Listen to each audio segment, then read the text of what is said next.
Magandang umaga po. Araw na naman po ng Sabado, May 18, 2024. Magbibigay na po tayo ng tip at giya para sa araw na to. Tara!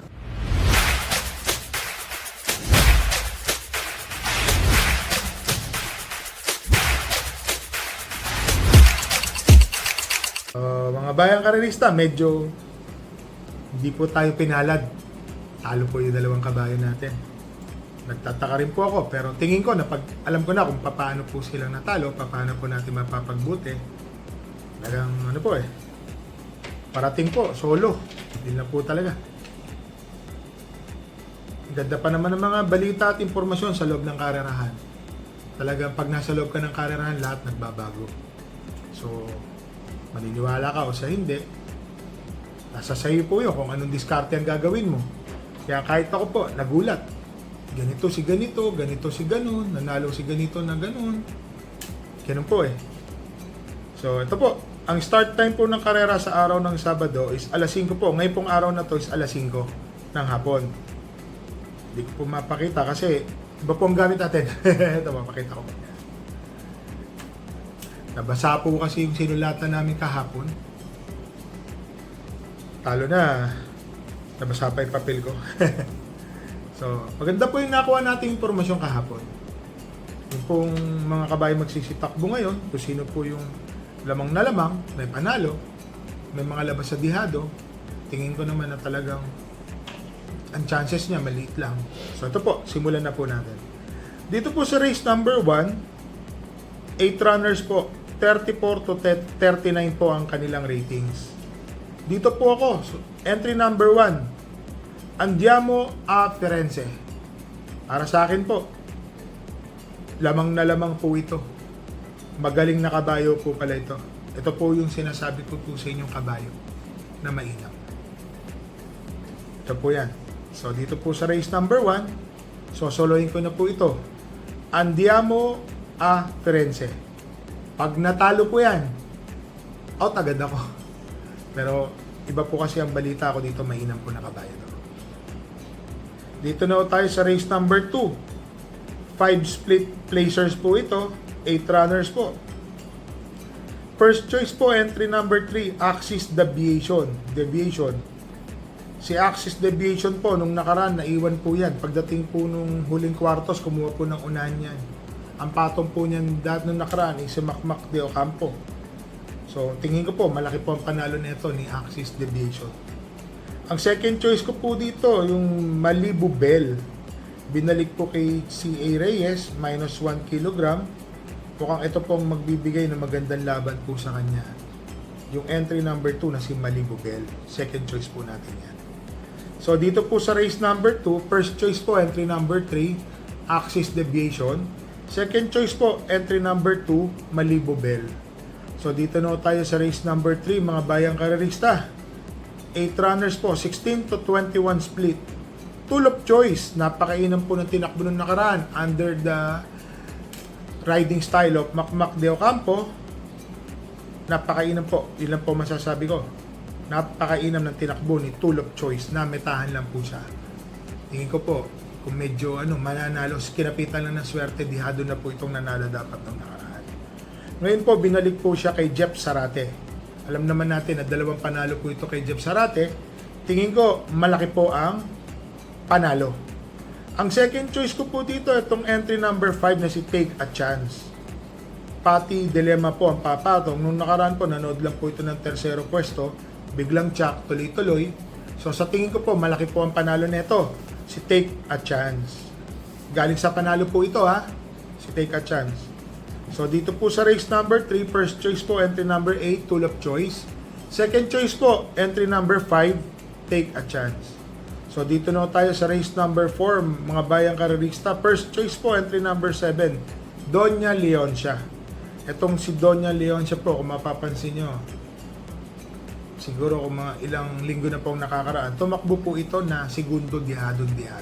Segundo or tercero, parang ganun po. Para sa akin po, mainam na kabayo po ito. Alam naman natin, rating 22 to 27, kayang-kaya po niya yan. Siya po ang aking first choice. Ang second choice ko po dito, itong entry number 6 na si Creation of Adam. Ito pong si Creation of Adam, matuling kabayo po ito. Tingin ko ho, yung nakaraang takbo niya, yung pagkakapanalo po niya, tingin ko po marami po nung nanalo po siya. So siya po ang aking second choice, mga bayang karerista. Naglagay po ako ng third choice, yung entry number 5, Mahusayay. Para sa akin po, ito pong si Mahusayay, mga bayang karerista, malaki po ang panalo. Always in the money na po ito. Yung last 3 outings niya, segundo, tersero, doon naglalaro lang po na gano'n. Yun nga lang po, dramating kabayo po ito, si Mahusayay. So dito po sa race number 4, first choice po entry number 7, Doña Leoncia. Second choice entry number 6, Creation of Adam. Third choice po entry number 5, Mahusayay. So dito na tayo sa race number 5, mga bayang karerista. 8 runners po. First choice po entry number 6, Standing Faith. Nung tumakbo po ito nakaraan, nakala po natin maiiwan. Maganda na po ang naging lundag niya, numero 1 pa. Ngayon po, nasa numero 6 na siya. Sa tingin ko po, malaki-malaki na rin po ang panalo nito. Standing Faith. Ma-rate lang po na maganda ni JR De Ocampo, mananalo na po ito.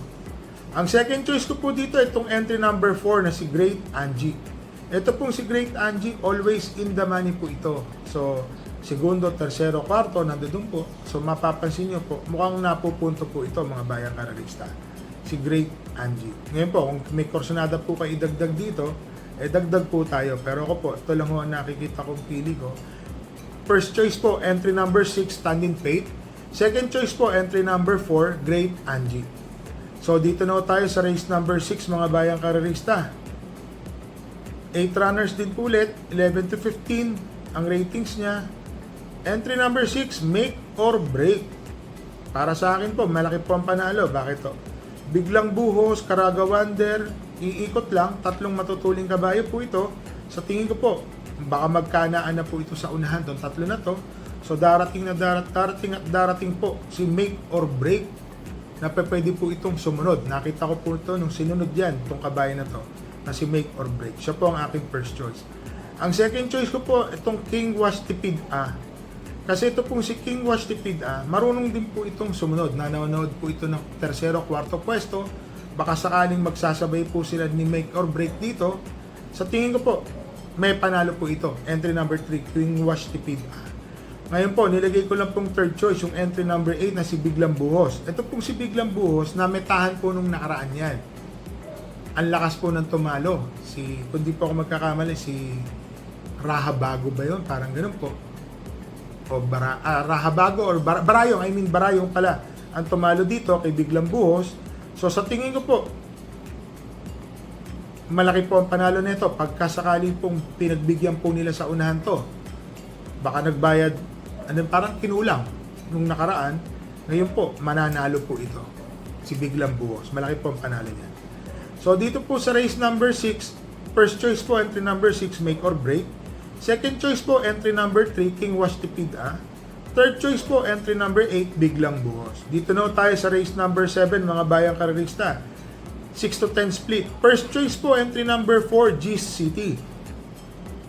Papatnubay na po ni JB Hernandez ni Uno. So sa tingin ko po, uunat po itong kabayo na to dahil medyo alam niya na class A jockey. Alam naman natin kung gaano kagaling po magdala si JB Hernandez. So sa tingin ko po, malaki po ang panalo nito, si G's City. Ang second choice ko po, itong entry number 3 na si Freedom, na pag-aari na po ni Senyor Patrick Uy, John Alvin Guse. Nung nakaraan po, bandera-bandera po ito. Ito matapos po ng tersero, kwarto, malapit. So sa tingin ko po, malaki po ang panalo nito. Ang third choice ko po, yung entry number 8 na si Streisand. Ito pong si Streisand po, kung mapapansin yung history nito, mula rin po dito sa maiden niya. So, tingin ko po mag-uumento to, basta masundan nyo lang po itong kabayo na to. Magandang dihado po ito rito. So, dito po sa race number 7, first choice po, entry number 4, GCT. Second choice, entry number 3, Freedom. Third choice po, entry number 8, Streisand. So, shoutout lang po tayo, mga bayang karerista, kay Mr. Dino Marcelo. Happy birthday po sa kanya. Kahapon, May 17 po. Kay Mr. Ruben De Leon, happy birthday. Belated happy birthday pala, nung May 16. Medyo hilo-hilo pa po tayo sa talo, mga bayang karerista.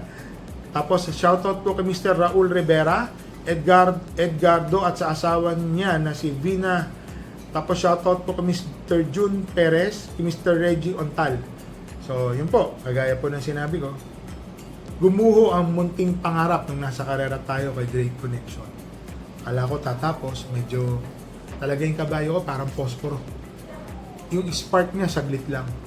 So last 200 meters, nagdatingan yung kalaban, kinain po siya ng bumbo.